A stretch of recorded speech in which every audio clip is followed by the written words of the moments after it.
y a bien une chose à propos de la WWE, c'est que personne n'est jamais au sommet pour toujours. C'est ainsi que fonctionne l'industrie. Une superstar agit après l'autre. Cependant, il y a eu des cas où des catcheurs sont tombés de leur piédestal de la façon la plus déchirante au fil des ans. Les personnages préférés des fans sont devenus des clochards, des chômeurs ou même des sans-abri. Voici les chutes les plus tristes des catcheurs. Nous allons commencer notre liste avec une histoire qui a été poétiquement étiquetée, la grande chute de Chyna. Mais attention, cette histoire a été élaborée à partir du plus triste des messages, la vie. Toute sa vie, Joanie Laurer n'a pas eu la vie facile. Elle a été molestée par un professeur en 7e année, a été chassée de chez elle par sa mère à l'âge de 16 ans, a perdu le contact avec ses frères et sœurs et a fini par passer 30 ans sans voir sa mère. Elle a fini par voyager beaucoup et par vivre avec son père, terminant sa dernière année de lycée en Espagne. Elle a ensuite fréquenté l'université de Tampa, où elle aurait été violée par 2 hommes. Elle a ensuite obtenu un diplôme en littérature espagnole, mais a coupé le contact avec son père parce qu'elle refusait de poursuivre une carrière dans les forces de l'ordre. Laurer a ensuite exercé un certain nombre de métiers, de serveuse dans un club de striptease à chanteuse dans un groupe, en passant par travailleuse pour une ligne de chat au numéro 900, vendeuse de téléavertisseurs et danseuse du ventre. Elle a même participé à une tonne de compétitions de fitness, mais n'a jamais réussi dans ce domaine. Finalement, elle a commencé à s'entraîner comme catcheuse à l'école de Wladek Killer Kowalski, dans le Massachusetts, en 1995. C'est à cette époque qu'elle rencontre Triple H et Shawn Michaels, qui lui présentent à Vince McMahon. Le président hésite d'abord, mais finit par la signer lorsqu'il voit la WCW essayer de la détourner. Et quelle décision! Joanie Laurer rejoint la WWE en 1997 sous le nom de Chyna et devient une telle icône qu'elle est surnommée la 9e merveille du monde. Chyna est un membre fondateur de l'écurie D-Generation X en tant que première femme exécutrice de la promotion et est devenue la seule femme de l'histoire à détenir le titre de championne intercontinentale qu'elle a remporté à 2 reprises. Elle est également devenue la première femme à participer au Royal Rumble match et au tournoi King of the Ring.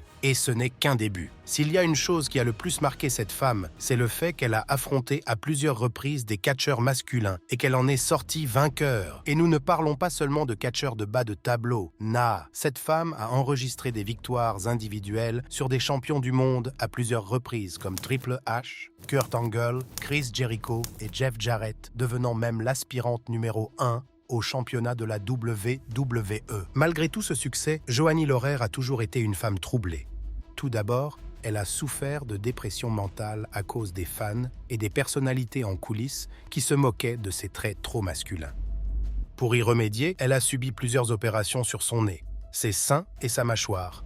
Et lorsqu'elle a eu fini de se remodeler, Chyna était un sexe symbole reconnu dans le monde entier, à tel point que sa première apparition dans le magazine Playboy en 2000 s'est vendue à plus d'1 million d'exemplaires et que son autobiographie « If They Only Knew » s'est retrouvée sur la liste des best-sellers du New York Times. Mais cela n'a pas suffi à rendre Chyna heureuse, du moins pas longtemps. Elle a essayé de garder le moral en faisant des dépenses inconsidérées. Un piano à queue, une Audi rouge cerise et des milliers de dollars de lingerie provenant d'un catalogue de Victoria's Secret en une seule fois. Cela mis à part, Chyna a également eu des problèmes dans sa vie amoureuse car elle a eu une relation à long terme avec Triple H, qui venait de devenir l'une des plus grandes stars de la compagnie. Ils ont d'abord gardé le secret parce que Chyna voulait se faire un nom, mais ils ont fini par emménager ensemble et sont devenus inséparables sur la route. Mais vers l'an 2000, des problèmes ont commencé à surgir lorsque la nouvelle d'une liaison entre Stephanie McMahon et Triple H a été diffusée sur les ondes. Quelques mois plus tard, Chyna et Triple H se séparent et environ 1 an plus tard, elle quitte la WWE. Selon cet ami proche, la rupture a vraiment brisé Chyna et elle est partie en vrille. Lorsqu'elle a quitté la compagnie, Laurer a prétendu que c'était à cause de tensions en coulisses avec Triple H et McMahon. Cependant, il a été révélé plus tard que son départ était dû au fait qu'elle avait refusé de signer le contrat qu'on lui avait proposé à l'automne 2001, bien qu'il soit très lucratif. Au lieu de cela, Chyna réclamait un salaire d'au moins $1 million. Et même si Vince McMahon voulait la garder, elle en demandait beaucoup trop. La sœur de Chyna, Kathy Hamilton, a déclaré « La WWE était le seul endroit où elle était acceptée. Une fois qu'elle a perdu cela, elle est tombée dans un trou. » et elle n'a jamais pu en sortir. Le trou en question étant la toxicomanie. Avec son petit ami de l'époque, X-Pac, Chyna est devenue accro à l'héroïne et à la méthamphétamine et a commencé à mener un style de vie vraiment sauvage. Par sauvage, nous entendons la diffusion d'une sextape d'elle et de X-Pac et, peu de temps après, l'entrée dans l'industrie de la pornographie hard. Elle s'est également essayée au catch au sein de la New Japan Pro Wrestling et de la TNA à différents moments, mais ses problèmes de drogue n'ont fait qu'empirer. Elle a été arrêtée pour violence domestique à plusieurs reprises, comme lorsqu'elle a prétendument battu X-Pac devant cet enfant. À un moment donné, elle est devenue suicidaire, se coupant, tentant de boire et de se droguer jusqu'à la mort et sautant nue dans un aquarium. Au cours de la décennie suivante, les problèmes de drogue de Chyna se sont aggravés alors qu'elle devenait cliniquement dépressive jusqu'à ce que, finalement, en avril 2017, elle soit retrouvée morte à son domicile de Redondo Beach, en Californie, à l'âge de 46 ans. Les rapports de police ont révélé que Chyna était morte d'une overdose. La WWE l'a intronisée au Hall of Fame à titre posthume et de nombreux dirigeants de la compagnie, dont Vince McMahon, ont dit à quel point elle était géniale et emblématique pour l'industrie du catch. Cependant, les personnes présentes à ses funérailles résument assez bien à quel point elle était tombée bas. Aucun membre de sa famille, un ex-petit ami qu'elle n'avait pas vu depuis 11 ans, son manager et ses 4 enfants, ainsi qu'un prédicateur loué et 2 membres de l'équipe des médias sociaux de l'horaire qu'elle n'avait jamais rencontrés. Alors que Chyna a pu goûter au sommet du succès avant de sombrer, le catcheur suivant ne faisait que gravir les échelons lorsqu'il est tombé, pour ne plus jamais revenir. Son nom, Mr. Kennedy. Les fans de catch les plus anciens éprouveront une certaine nostalgie en entendant ce nom. Les plus jeunes, en revanche, diront probablement Mr. Key. Quoi qu'il en soit, c'est compréhensible car ce type a quitté la compagnie presque aussitôt qu'il s'est fait un nom. Mr. Kennedy a rejoint la WWE dans le cadre d'un contrat de développement qui l'a affecté à la Ohio Valley Wrestling en 2005. Après seulement 6 mois sur le circuit indépendant, il s'est avéré être un candidat de qualité pour le roster principal et a été promu à Raw. Dès qu'il a été promu, Kennedy a connu une série d'invincibilité qui a duré près d'1 an et, quelques mois plus tard, il a remporté le championnat des États-Unis de la WWE qu'il a conservé pendant 42 jours. On ne peut pas faire mieux en matière de début de carrière dans le catch. Mr. Kennedy a clairement bénéficié du soutien de tout le monde pour réussir dans la compagnie. Paul Heyman l'a pris sous son aile bien avant d'être le mentor de CM Punk. Mieux encore, Vince McMahon aimait tellement le personnage de Kennedy qu'il allait lui confier le rôle de son fils à l'écran lors de la préparation de WrestleMania 24. L'apogée de la carrière de Kennedy a eu lieu au début de l'année 2007, lorsqu'il a remporté le Money in the Bank Ladder Match à WrestleMania 23 après avoir battu de nombreux anciens champions. Cet exploit lui donne le droit de défier n'importe quel champion du monde de la compagnie, et il prévoit de le faire contre le champion de l'époque, l'Undertaker. Cependant, quelques semaines avant de pouvoir tenter sa chance pour le titre mondial, Kennedy se blesse lors d'un spectacle à domicile le week-end. On lui a diagnostiqué une déchirure du muscle triceps droit et il devait être absent pendant au moins 5 à 7 mois. Pour cette raison, la WWE lui a fait perdre la mallette Money in the Bank au profit d'Edge, qu'il a récupéré lors d'un combat ultérieur contre l'Undertaker. Mr. Kennedy a révélé plus tard que la blessure n'était pas aussi grave que l'avait diagnostiqué l'équipe médicale de la WWE, mais il était déjà trop tard. Après avoir perdu la mallette, il n'est jamais revenu au sommet. Tout d'abord, il a été impliqué dans le scandale des stéroïdes en 2007, ce qui lui a valu une suspension d'1 mois. À partir de là, Kennedy a été impliqué dans un certain nombre de querelles mineures et de courtes intrigues avant d'être exclu de SmackDown. Il a été réintégré à Raw en avril 2009, mais quelques semaines plus tard, il a été annoncé que Kennedy avait été libéré de son contrat avec la WWE. La nouvelle de sa libération a fait l'effet d'une onde de choc dans l'industrie du catch parce que la compagnie venait littéralement de faire une promo massive pour annoncer son retour, puis soudainement, le mec a été mis à la porte. À l'époque, les fans n'arrivaient pas à mettre le doigt sur la raison de cette décision choquante. Mais au fil des ans, certaines choses ont été révélées. Certains affirment que Kennedy a été écarté parce que McMahon estimait qu'il était trop sujet aux blessures. D'autres affirment que c'est à cause du scandale des stéroïdes. Mais l'explication la plus profonde, que Mr. Kennedy lui-même a corroborée, est que John Cena et Randy Orton l'ont fait expulser. Quelques mois auparavant, Kennedy avait failli blesser à nouveau la clavicule d'Orton en ratant un backdrop qui avait fait atterrir Randy Orton sur la tête et la nuque au lieu du dos. Selon la Vipère, cette blessure aurait pu potentiellement mettre fin à sa carrière. Il ne pouvait donc pas la laisser passer. Orton a donc fait équipe avec John Cena, qui estimait lui aussi que Kennedy était trop imprudent et dangereux sur le ring, et s'est adressé à Vince McMahon pour le faire virer. C'est ainsi que Mr. Kennedy est passé du statut de futur visage de la compagnie à celui d'ex-employé. Il a eu une carrière plutôt décente à la TNA pendant environ 6 ans, mais il a été expulsé pour avoir utilisé des PED. Depuis, il a travaillé pour l'ouverture d'une école de catch appelée The Academy à Minneapolis, Minnesota, a travaillé comme annonceur de boxe et comme acteur dans quelques films à petit budget. Mr. Kennedy s'en sort certainement mieux que la plupart des autres noms de cette liste, mais la rapidité de son ascension et de sa chute est vraiment décevante. Nous avons maintenant une autre superstar de la WWE dont la chute est un sujet de conversation qui plombe l'ambiance, Scott Hall. Ou devrions-nous dire Razor Ramon? Quel que soit le nom que l'on choisira, la plupart des fans ne se souviendront probablement pas mieux de lui. C'est dire à quel point la chute de cet homme a été profonde et terrible. En réalité, Scott Hall est un nom qui devrait être mentionné parmi les légendes les plus emblématiques de la WWE, telles que Hulk Hogan, Triple H, Shawn Michaels, X-Pac et Kevin Nash. Et nous ne disons pas cela parce qu'ils ont tous travaillé dans la compagnie à la même époque.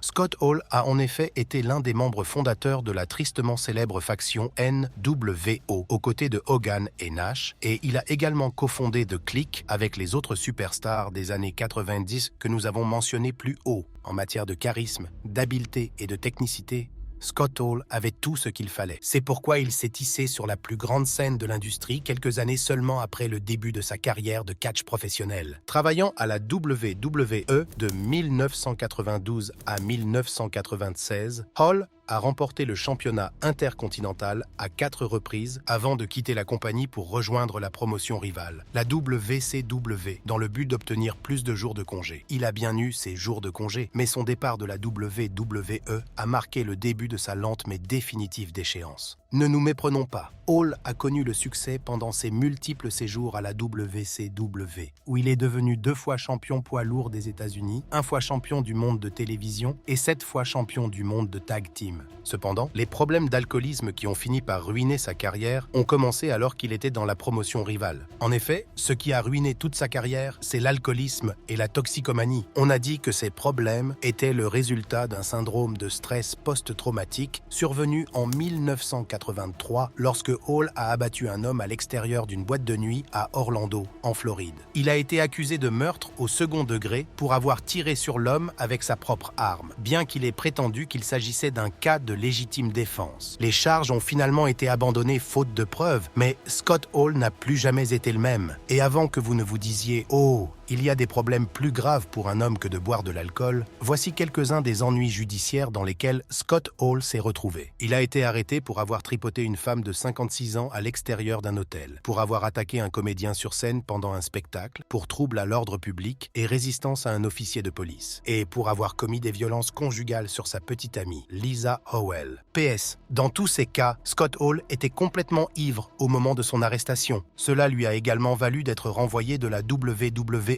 5 mois seulement après son deuxième passage en 2002, lorsqu'il a harcelé sexuellement des hôtesses de l'air lors d'un volume de Retour d'Angleterre qui a été surnommé The Plane Ride from Hell, le voyage en avion de l'enfer.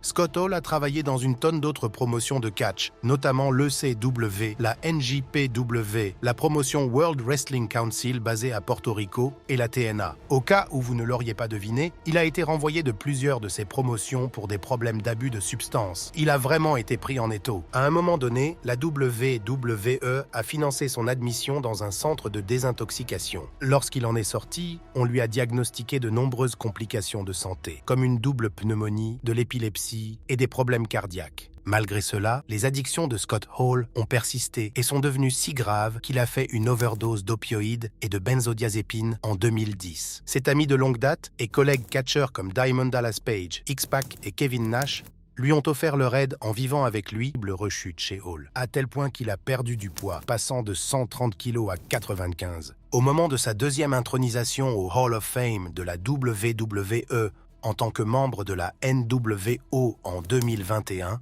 l'état de Hall s'était considérablement aggravé et, selon X-Pac, il avait passé la nuit précédant la cérémonie d'intronisation à s'évanouir dans un bar. Finalement, en mars 2022, Scott Hall est décédé à l'âge de 63 ans après une série de crises cardiaques et après avoir été placé sous assistance respiratoire pendant plusieurs jours. La WWE a rendu hommage à un héros tombé au combat et ses funérailles ont été suivies par certains des plus grands noms de la compagnie. Un départ honorable pour une icône qui a également montré à quel point Scott Hall était tombé en disgrâce. Ensuite, nous avons l'un des catcheurs les plus emblématiques et les plus couronnés de succès de tous les temps, Ric Flair. Et vous savez ce qu'on dit, plus ils sont grands, plus leur chute est dure. Il faudrait une vidéo à part entière pour récapituler la carrière de catch de Ric Flair à son apogée. Disons simplement que ce vétéran a travaillé dans toutes les promotions les plus importantes du milieu des années 1970 jusqu'à aujourd'hui et qu'il a connu le succès dans chacune d'entre elles. Nous parlons ici des Jim Crockett Promotions, de la WCW, de la WWE bien sûr, et de la TNA. Au cours de sa carrière dans cette entreprise, il est devenu 16 fois champion du monde, devenant le premier détenteur du WCW World Heavyweight Championship et du WCW International World Heavyweight Championship. Il a également été la première personne à compléter la triple couronne de la WCW avant de compléter la version de la triple couronne de la WWE. Flair a également reçu le prix de catcheur de l'année de Pro Wrestling Illustrated à 6 reprises, un record, et a remporté le même titre de la Wrestling Observer Newsletter à 8 reprises, un record. Si l'on ajoute qu'il est également le premier à avoir été intronisé 2 fois au WWE Hall of Fame et qu'il est membre du NWA Hall of Fame, du Professional Wrestling Hall of Fame et du Wrestling Observer Newsletter Hall of Fame, on en vient à se demander comment il a pu tomber au fond du trou. Certains disent que c'est à cause de son refus d'accepter l'amère réalité d'être un vieil homme. D'autres disent que c'est à cause de ses terribles décisions financières et de ses problèmes conjugaux. Bien que tout cela soit vrai, la façon la plus simple d'expliquer cela est que Ric Flair s'en est tellement sorti en étant vil et non professionnel au début de sa carrière qu'il n'a jamais su quand s'arrêter. Pendant sa carrière active dans les années 80, Flair a proféré des insultes raciales à l'encontre de Teddy Long, futur membre du Hall of Famer, et s'en est tiré sans même s'excuser. Il a eu une querelle à l'écran avec Shane Douglas, qui a fini par devenir méchante dans la réalité. Flair accusant Douglas d'abus de stéroïdes lors d'une émission en direct et s'en tirant à bon compte. Pire encore, Flair a été impliqué dans le tristement célèbre Plane Ride from Hell de 2002 dont nous avons parlé précédemment. Alors que les actions de Scott Hall étaient un peu généralisées, Flair a été accusé de harceler une hôtesse de l'air, Heidi Doyle, en la forçant à toucher ses parties génitales alors qu'il était nu dans sa robe de catch emblématique. L'affaire a été réglée à l'amiable et de nombreux témoins oculaires comme Tommy Dreamer et Jim Ross ont corroboré les accusations. Mais une fois de plus, la WWE n'a pas puni Flair, qui s'en est tiré à bon compte. Au fil du temps, son mode de vie irresponsable s'est répercuté sur sa vie personnelle de la manière la plus perturbante qui soit. Tout d'abord, Ric Flair n'a jamais pu garder une femme. Ce mec s'est marié avec 4 femmes différentes à 4 occasions différentes et a divorcé à chaque fois. Il s'est retrouvé avec des millions de dollars en règlement de divorce et des centaines de milliers de dollars en pension alimentaire pour cet enfant. Et ce n'est pas tout. Cet homme a également réussi à accumuler ce qui aurait dû être un record de 143 contraventions pour excès de vitesse en 2000. Il a également été arrêté à plusieurs reprises pour des faits allant de l'agression à la batterie, en passant par des accusations de harcèlement sexuel, mais nous n'avons pas fini. En juillet 2008, on apprend qu'il a eu de multiples démêlés avec le fisc pour avoir dû des centaines de milliers d'euros d'arriérés d'impôts à l'État de Caroline du Nord. 2 ans plus tard, alors que Ric Flair fait ses débuts à la TNA et semble reprendre sa vie en main, la ROH porte plainte contre lui, affirmant qu'il doit à la compagnie plus de 40 000 $ en raison de ses multiples ruptures de contrat et de ses multiples absences pendant son séjour dans la compagnie. Les choses se sont tellement dégradées que High Spots Incorporated a annoncé que Flair avait fini par donner à la ROH la ceinture du NWA World Heavyweight Championship en guise de garantie pour le prêt. Et puis High Spots elle-même a obtenu un mandat d'arrêt contre lui en 2011, et cela continue, et encore et encore. En fin de compte, Ric Flair a eu une carrière emblématique, et nous ne le contestons pas. Mais plutôt que d'être la légende qui obtient les rôles d'ambassadeur comme Hulk Hogan, Ric Flair est le vieux monsieur avec qui personne ne veut se mêler de quoi que ce soit. Enfin, sur notre liste des chutes de catcheurs les plus tristes, nous avons Tessa Blanchard. C'est la plus récente de toutes les chutes, et elle n'est pas aussi triste ou touchante que les autres, principalement parce que Tessa a fait tout cela pour elle. Avoir 2 générations de familles de catch avant elle a donné à Tessa un bon départ dans la vie de catcheuse professionnelle. Son père, Tully Blanchard, est considéré comme l'un des plus grands catcheurs professionnels à n'avoir jamais remporté de titre mondial. Son père, Joe Blanchard, et grand-père de Tessa, était également connu pour ses performances sur le ring et en tant que promoteur. En dehors du fait d'être un bébé népo, Tessa Blanchard avait l'étoffe d'une superstar. Elle était talentueuse et qualifiée et avait le physique qu'il fallait pour se faire remarquer à tout moment. Elle a commencé à travailler dans le circuit indépendant en 2014, alors qu'elle n'était qu'à la fin de l'adolescence et au début de la vingtaine. Rapidement, elle a percé en faisant du travail d'amélioration pour NXT à la WWE avant de faire sa grande percée en 2017 lorsqu'elle a pu participer au tournoi Mae Young Classic. De manière assez surprenante, elle n'a pas obtenu un contrat permanent de la part de la promotion, mais elle a continué à se faire un nom, devenant la première femme à remporter le championnat du monde d'Impact Wrestling. Et puis tout a basculé en 2019, lorsque de multiples allégations d'intimidation et de racisme ont été formulées à son encontre. Ce qui a probablement rendu les allégations si difficiles à retenir, c'est qu'elles provenaient non pas d'une, ni de 2, ni même de 3 de ses collègues. Chelsea Green, Allysin Kay, Priscilla Kelly, Renée Michel, Shanna et Tanea Brooks ont toutes porté des accusations différentes sur la même base. Pour Green, Blanchard est coupable d'avoir rabaissé de nombreuses employées. Green, Black Rose de la NAA, Brooks et Shanna ont toutes soutenu les allégations en affirmant que Tessa avait fait des choses similaires pendant leur séjour au Japon. La pire de cette allégation est venue d'Allysin Kay, qui a déclaré que Blanchard avait craché au visage d'une femme noire au Japon et utilisé des insultes raciales. Elle a nié toutes les allégations à l'époque, mais à ce moment-là, sa relation avec Impact Wrestling était tendue. Quelques no-shows de Tessa ont suivi et finalement, en juin 2020, la compagnie a mis fin à son contrat. Depuis, aucune grande promotion ne l'a engagée en raison de la publicité négative dont elle a fait l'objet, malgré le potentiel dont tout le monde sait qu'elle dispose. Tessa a eu un passage très bref et infructueux avec Women of Wrestling et a depuis été reléguée au catch pour la CMLL au Mexique alors qu'elle est encore dans la vingtaine. Laquelle de cette histoire est la plus décevante selon vous? Y a-t-il d'autres catcheurs qui, selon vous, devraient faire partie de cette liste? Faites-nous part de vos impressions dans la section des commentaires et avant de partir, n'oubliez pas d'aimer cette vidéo et de vous abonner à Ring Rivals pour ne pas manquer les prochaines.